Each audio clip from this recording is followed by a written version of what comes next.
developing situation in Taiwan tonight after a massive and deadly earthquake rocked the country's east coast early this morning. Emergency officials say at least 9 people have been killed so far, more than 900 injured. 7.4 magnitude earthquake collapsed buildings, trapping residents and triggering landslides.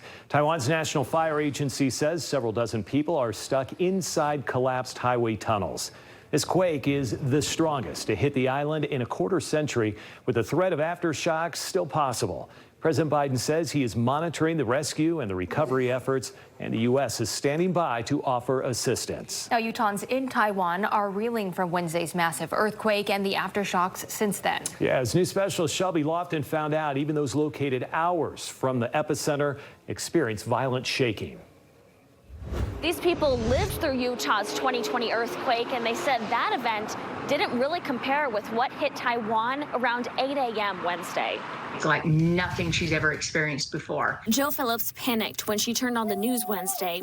This is not what they expected to happen during their 2-week trip. Her daughter and grandchildren are visiting Taiwan, a country devastated by the largest earthquake to hit in decades. My daughter went on an LDS mission there in 2008. She has taken me and her husband back. She planned to show her oldest children the country she fell in love with and the people she adores. They were in a hotel and felt the shaking. She says their room didn't have solid tables to hide under.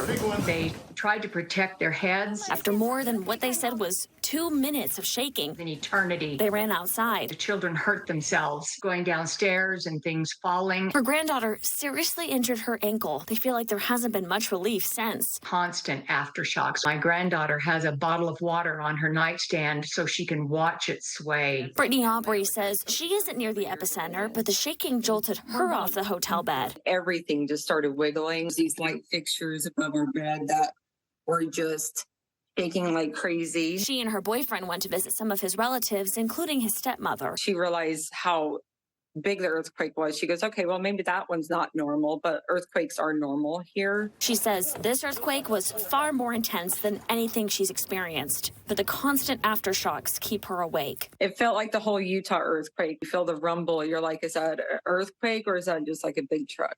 Like it's just that all over again. Philip's daughter and grandchildren are trying to head to the southern part of the country, but that all depends on its transit system being up and running. She says they're trying to escape those scary aftershocks. Shelby Lofton, KSL 5 News. Shelby, thank you.